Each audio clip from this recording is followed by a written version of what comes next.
Zoom à présent sur une opération controversée. La Russie a lancé aujourd'hui les plus vastes manœuvres militaires de son histoire.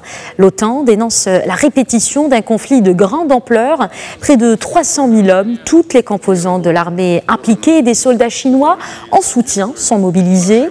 Ce déploiement massif se poursuivra jusqu'au 17 septembre en Sibérie orientale et dans l'extrême-orient russe. Quels sont les messages politiques derrière ces manœuvres militaires russes?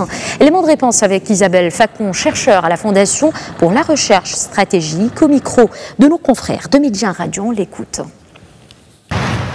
Le message est là aussi, c'est voilà, nos capacités militaires sont restaurées, nous avons la capacité de nous organiser pour l'hypothèse d'un conflit majeur que nous souhaiterions éviter mais que nous ne pouvons pas exclure si les Occidentaux nous inquiétaient trop, la Chine d'un côté et la Russie de l'autre, eh bien ça pourrait nous pousser à unir plus avant nos forces.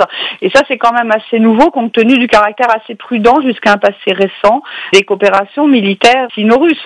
Après, le cas syrien, il est de toute façon, la Russie ne se désengagera pas de Syrie tant qu'elle n'estimera pas que le résultat politique attendu est obtenu.